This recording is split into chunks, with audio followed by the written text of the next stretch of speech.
చూస్ country delight, live better. ఇప్పుడే country delight app ని download చేసుకోండి.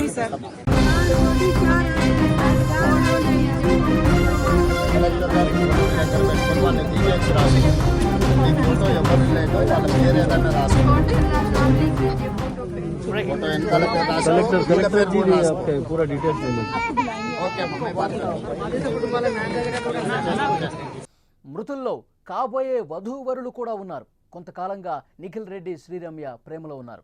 ఆషాఢ మాసం తర్వాత ఘనంగా పెళ్లికి సిద్ధమయ్యారు. పెద్దలు కూడా ఒప్పుకోవటంతో ఆషాఢం పోయిన తర్వాత ఘనంగా వేడుక చేద్దామని చెప్పి నిర్ణయించుకున్నారు. ఇంతలోనే ఊహించని ఈ ప్రమాదంలో దుర్మరణం పాలయ్యారు. కన్నీరు మున్నీరుగా ఇరు కుటుంబ సభ్యులు విలపిస్తున్నటువంటి పరిస్థితి. నిఖిల్ రెడ్డిది జమ్మలమడుగు, శ్రీరమ్యది ఎన్టీఆర్ జిల్లా తిరువూరు నియోజకవర్గం. ఈ ఘోర ప్రమాదానికి సంబంధించి ఒక్కొక్క కుటుంబం గాథ వింటూ ఉంటే తీరని విషాదం తీవ్రంగా కలిచివేస్తోంది. అందరి మనసులను కూడా తీవ్రంగా కలిచివేస్తున్నటువంటి పరిస్థితి ఉంది. సిగాచి పరిశ్రమలో ఘోర ప్రమాదం కడప జిల్లాలో తీవ్ర విషాదం నింపింది. మృతుల్లో కాబోయే వధూవరులు ఉన్నారన్న సమాచారం బయటకు రావడంతో వారి స్టోరీ విని అందరూ కూడా ఒక్కసారిగా బాధకి లోనవుతున్నారు. తీవ్ర ఆవేదనకు గురి చేస్తోంది. కడప జిల్లా జమ్మలమడుగుకు చెందిన నిఖిల్ రెడ్డి, ఎన్టీఆర్ జిల్లా తిరువూరు నియోజకవర్గం బిస్సన్నపేట మండలం పుట్టిరేల గ్రామానికి చెందిన శ్రీరమ్య గత కొంతకాలంగా ప్రేమించుకుంటున్నారు. కుటుంబ సభ్యులను ఒప్పించి ఆషాఢ మాసంలో ఘనంగా పెళ్లి చేసుకునేందుకు, ఈ మాసం అయిపోయిన తర్వాత చేసుకునేందుకు సిద్ధమయ్యారు. ఇంతలోనే ఊహించని ఈ ప్రమాదం రెండు కుటుంబాలను కూడా పూర్తిగా చిన్నాభిన్నం చేసిన పరిస్థితి ఉంది. రెండు కుటుంబాల్లో తీరని వేదన, ఆవేదన, విషాదం నింపినటువంటి పరిస్థితి ఉంది. ఇద్దరూ కూడా ప్రేమించుకుంటున్నారు గత కొంతకాలంగా. మొదటగా ఇద్దరూ కూడా కుటుంబ సభ్యులు ఒప్పుకోలేదు, ప్రేమ పెళ్లికి నిరాకరించారు. సిగాచి పరిశ్రమలో వాళ్ళిద్దరూ కూడా ఉద్యోగులుగా చేరిన తర్వాత ముందుగా ఫ్రెండ్స్ అయ్యారు. ఆ ఫ్రెండ్స్ పూర్తిగా వాళ్ళ స్నేహం ప్రేమ వైపు దారితీసింది, పెళ్లి చేసుకునే వరకు వెళ్ళింది. ఈ రెండు కుటుంబ సభ్యులను కూడా ఇద్దరూ ఒప్పించడానికి చాలా కష్టపడాల్సినటువంటి పరిస్థితి వచ్చింది. ముందుగా ఒప్పుకోలేదు, ప్రేమ పెళ్లికి నిరాకరించినటువంటి పరిస్థితి ఉంది. తర్వాత వాళ్ళ ప్రేమ గురించి తెలుసుకున్న తర్వాత మధ్యవర్తులు కొంతమంది సహకరించిన తర్వాత వారి పెళ్లికి ఒప్పుకున్న పరిస్థితి ఉంది. ఆషాఢం అయిపోయిన తర్వాత ఘనంగా పెళ్లి చేద్దామని చెప్పి ఆల్రెడీ ముహూర్తాలు కూడా రెడీ చేసుకున్నటువంటి పరిస్థితి ఉంది. ఇద్దరు ఒకే పరిశ్రమలో పనిచేస్తున్నారు, ఎంఎస్సీ పూర్తి చేశారు, మంచి ఉద్యోగం సంపాదించారు. సిగాచి ఆ పరిశ్రమలో ఉదయాన్నే సోమవారం రోజు ఎప్పుడైతే ఒక బ్లాస్ట్ జరిగిందో, ఒక పేలుడు సంభవించిందో రియాక్టర్, కార్మికులతో పాటు అందులో ఉద్యోగులుగా పనిచేస్తున్నటువంటి వాళ్ళు కూడా చల్లాచెదురుగా పడిపోయారు. ఆ మంటల్లో కాలి బూడిదైపోయినటువంటి పరిస్థితి ఉంది. ఆ కుటుంబ సభ్యులు ఈ వార్త తెలుసుకున్న వెంటనే సిగాచి పరిశ్రమకు వచ్చి ఆ ఇద్దరి కోసం అక్కడ ఉన్నటువంటి అధికారుల్ని, రెస్క్యూ చేస్తున్న సిబ్బందిని ప్రశ్నించారు. వీళ్ళకి సంబంధించిన సమాచారం ఉంటే ఇవ్వండి, వీళ్ళు ఈరోజు షిఫ్ట్లో ఉన్నారా లేదా, పనికి వచ్చారా లేదా, వాళ్ళు కనుక్కునే ప్రయత్నం చేశారు. కానీ ఎక్కడో కూడా సమాధానం రానిటువంటి పరిస్థితి. సిగాచి పరిశ్రమలో ఈ ఘోర ప్రమాదం ప్రస్తుతం కడప జిల్లాలోనే ఒక తీరని విషాదాన్ని మిగిల్చినటువంటి పరిస్థితి ఉంది. మృతుల్లో కృష్ణా జిల్లాకు సంబంధించినటువంటి శ్రీరమ్య, అలాగే కడప జిల్లాకు సంబంధించిన నిఖిల్ రెడ్డి, వీళ్ళిద్దరూ ఎంఎస్సీ పూర్తి చేసి సిగాచి పరిశ్రమలోనే ఉద్యోగాన్ని సంపాదించారు. అక్కడ ఉద్యోగం చేసుకుంటూ ప్రేమించుకున్నారు, పెళ్లి చేసుకుందామని చెప్పి అనుకున్నారు. పెద్దలకి సమాచారం ఇచ్చారు. ఎక్కడా కూడా వీళ్ళ పెళ్లికి నిరాకరించారు. ముందుగా కుటుంబ సభ్యులు ఒప్పుకోలేదు. చాలా మనస్తాపానికి గురయ్యారు, ఆవేదనకు గురయ్యారు మొదట. ఆ తర్వాత ఇక్కడ ఒక బిగ్ ట్విస్ట్ ఏంటంటే, తిరువూరు తెలుగుదేశం పార్టీ ఎమ్మెల్యే కొలికిపాటి శ్రీనివాస్ దగ్గరికి వెళ్ళారు ఈ జంట. మా పెద్దలు మా ప్రేమకు ఒప్పుకోవటం లేదు, మీరే ఎలాగైనా ఒప్పించండి, మాట్లాడండి.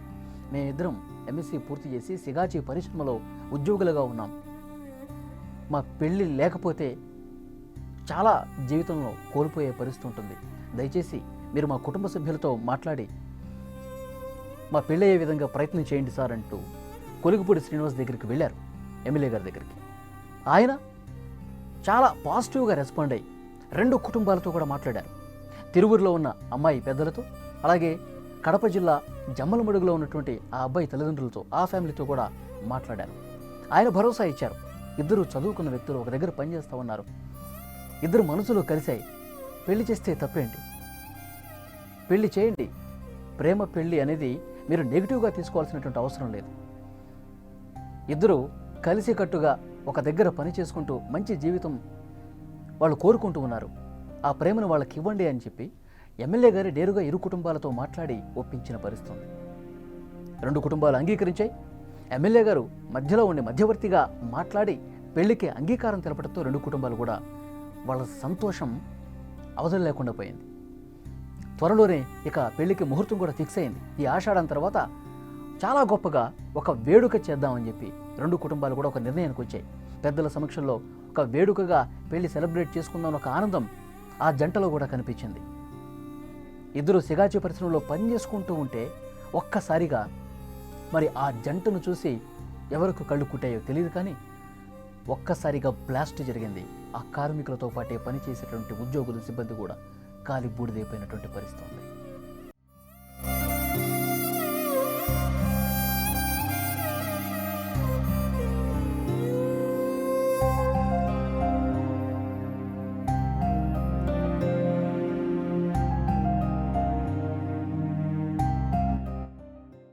సిగాజీ పరిశ్రమలో ఘోర ప్రమాదం ఎన్నో కుటుంబాలని ఛిద్రం చేసినటువంటి పరిస్థితి ఉంది. కుటుంబ సభ్యుల రోదనలు ఆకాశాన్ని అంటుతున్నాయి ప్రస్తుతం. ప్రతి ఒక్క కుటుంబంలో, ఆ కార్మికుల కుటుంబంలో, అందులో పనిచేసే సిబ్బంది కూడా చనిపోవడంతో ఆయా కుటుంబాల్లో తీరని విషాదం నెలకొంది. ప్రస్తుతం ఈ ప్రమాదానికి సంబంధించి ఎవరైతే కుటుంబ సభ్యులను కోల్పోయారో ఆ కుటుంబాల నుంచి వస్తున్నటువంటి సమాచారం కడప జిల్లా జమ్మలమడుగులో తీవ్ర విషాదం నెలకొంది. జమ్మలమడుగులో నిఖిల్ రెడ్డి కుటుంబంలో అంతులేని ఆవేదన మిగిల్చినటువంటి పరిస్థితి. త్వరలోనే నిఖిల్ రెడ్డి, శ్రీరమ్య పెళ్లి చేసుకోవాలనుకున్నారు. ఆషాఢం తర్వాత ముహూర్తం కూడా ఫిక్స్ చేశారు. కానీ ఎక్కడా కూడా ఆ ఇంతటి ఘోర విపత్తు, విషాదం చోటు చేసుకుంటుందని ఎవరికీ తెలియదు. ఒక్కసారిగా పేలుడు జరగడంతో పెళ్లి కావలసినటువంటి ఆ జంట అదే మంటల్లో కాలి బూడిదైపోయినటువంటి పరిస్థితి. ఈ విషయం తెలుసుకున్న వెంటనే వీళ్ళిద్దరి ప్రేమ గురించి తెలిసి ఈ ప్రేమను పెళ్లి వరకు తీసుకెళ్లినటువంటి కోలుపడి శ్రీనివాసరావు గారు ఆ ఫ్యాక్టరీ దగ్గరికి వెళ్ళారు నిన్న ప్రమాదం జరిగినప్పుడు. అక్కడ అధికారులతో మాట్లాడారు, కానీ ఏమీ చెప్పలేని పరిస్థితి. ఎందుకంటే పూర్తిగా కాలిపోయిన పరిస్థితి ఉంది. ఫేస్లు పూర్తిగా గుర్తుపట్టలేని పరిస్థితి ఉంది. ఏ మృతదేహం ఏ కుటుంబాంది, ఎవరిది చెప్పాలంటే DNA పరీక్షలు కూడా చేయాల్సినటువంటి అవసరం ఉందని అధికార యంత్రాంగం చెప్పారు.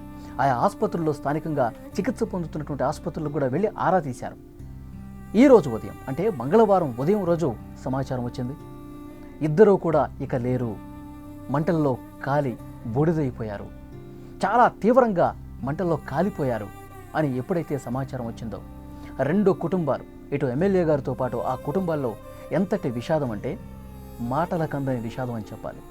ఎందుకంటే చాలా దగ్గరగా ఎమ్మెల్యే కూడా కొలికిపూడి శ్రీనివాసరావు గారు చాలా దగ్గరగా ఆ కుటుంబాలతో కొన్ని రోజులుగా మాట్లాడుతూ ఉన్నారు. వీళ్ళిద్దరు గురించి, వీళ్ళ ప్రేమ గురించి, ఆ పెళ్లి వరకు తీసుకెళ్లే బాధ్యతను ఎమ్మెల్యేకే ఇవ్వడంతో ఆయన చాలా పర్సనల్గా తీసుకొని వీళ్ళ కుటుంబం బాగుండాలి, వీళ్ళ ప్రేమ సఫలీకృతం కావాలి, పెద్దల్ని ఒప్పించాలి. పెళ్లికి డెఫినెట్గా నిఖిల్ రెడ్డి కుటుంబ పెద్దలు కూడా ఎమ్మెల్యే గారికి ఫోన్ చేసి డెఫినెట్గా మేము ముహూర్తం పెట్టుకుంటున్నాం, మీరు పెళ్లికి రావాల్సిందే, మీరు పెళ్లిలో ఉంటేనే ఈ పెళ్లి మేము చేస్తామని చెప్పి ఫోన్ చేసి మాట్లాడారు. 2 కుటుంబాలు కూడా అదే పట్టుదలగా ఉన్నాయి. డెఫినెట్గా నేను వస్తాను, ఇది నా కుటుంబం అని చెప్పారు. ఒకసారి హైదరాబాద్లో ఉన్నప్పుడు ఈ జంటను కూడా ఆయన పిలిపించుకొని మాట్లాడారు. మాట్లాడుకొని బట్టలు కూడా పెట్టి పంపించారు. సో అంత పెనవేసుకుపోయినటువంటి బంధంగా దీన్ని చూడాలి. ఒక్కసారిగా ఈ వార్త విన్నసరికి ఎమ్మెల్యే కూడా షాక్ అయిపోయారు. కుటుంబ సభ్యులకి ఎప్పటికప్పుడు ఫోన్లు చేస్తూ ఉన్నారు, సమాచారం తెలుసుకుంటూ ఉన్నారు. కానీ ఏ సమాచారం ఈరోజు ఉదయం వరకు రాలేదు. ఎప్పుడైతే ఆసుపత్రి నుంచి నేరుగా అధికార యంత్రాంగం నుంచి ఫోన్ వచ్చింది, నిఖిల్ రెడ్డి, శ్రీరమ్య ఇక లేరు అన్న వార్త తెలుసుకుని అందరూ కూడా షాక్ అయిపోయారు. తీరని విషాదంలోకి మునిగిపోయినటువంటి పరిస్థితి. ముఖ్యంగా ఇప్పుడు ప్రస్తుతం జమ్మలమడుగులో నిఖిల్ రెడ్డి ఫ్రెండ్స్ కావచ్చు, వాళ్ళ కుటుంబ సభ్యులు, ఇతర బంధువులు కూడా ఆవేదనలో ఉన్నారు. ఇటుపక్క కొలుగుబడి గారి నియోజకవర్గం తిరువూరులో కూడా ఆ అమ్మాయి కుటుంబ సభ్యులు పూర్తిగా మనోవేదనకు గురయ్యారు. శ్రీరమ్య ఇక లేదు అని వార్త ఎప్పుడైతే వచ్చిందో పూర్తిగా కుప్పకూలిపోయినటువంటి పరిస్థితి ఉంది. ఇలా 1 కాదు 2 కాదండి, దాదాపు 70 కుటుంబాలు పూర్తిగా ఆశలన్నీ వదిలేసుకున్నటువంటి పరిస్థితి ఉంది. ఎందుకంటే ఆ మంటల ధాటికి, ఆ పేలుడు ధాటికి ఎన్నో కుటుంబాలు ముఖ్యంగా బీహార్ వాళ్ళు, మహారాష్ట్ర వాళ్ళు, మధ్యప్రదేశ్ వాళ్ళు, ఉత్తరప్రదేశ్ వాళ్ళు, నార్త్ స్టేట్స్లో ఎక్కువ మంది ఉన్నారు కార్మికులు. వాళ్ళ కుటుంబాలు కూడా ఇంకా మృతదేహాలు రాలేదు. 42 మంది ఇప్పటి వరకు చనిపోయినట్టుగా సమాచారం వస్తే ఆ 42 మందిలో కేవలం 6 మృతదేహాలు మాత్రమే గుర్తించారు. అన్నీ కూడా గుర్తుపట్టకుండా పూర్తిగా కాలిపోయినటువంటి పరిస్థితి ఉంది. ఒక్కో కుటుంబాన్ని ఒక్కొక్క కథ, ఒక్కొక్క దీనగాథ కనిపిస్తోంది. పొట్ట చేత పట్టుకుని ఇతర రాష్ట్రాల నుంచి వచ్చి ఇక్కడ పనిచేసుకుంటూ ఉన్నారు. ఇలా చదువుకున్న వాళ్ళు, ఎంఎస్సీ పూర్తి చేసిన నిఖిల్ రెడ్డి, శ్రీరమ్య లాంటి వాళ్ళు ఉద్యోగం సంపాదించి షిఫ్ట్ ఇన్ఛార్జీలుగా ఉండి పనిచేసుకుంటూ ఉండగా ఒక్కసారిగా పెను విషాదం, బ్లాస్ట్. ఇది కంపెనీ తప్పిదమే కనిపిస్తోంది. పూర్తిగా భద్రతా ప్రమాణాలు పాటించకుండా నిర్లక్ష్యం వహించిన కారణంగానే ఎన్నో కుటుంబాల్లో విషాదం మిగిల్చినటువంటి పరిస్థితి. ఇంకా పూర్తి వివరాలు రావాల్సి ఉంది. ఇంకా ఎన్నో కుటుంబాలకు సంబంధించినటువంటి సమాచారం రావాల్సినటువంటి అవసరం ఉంది.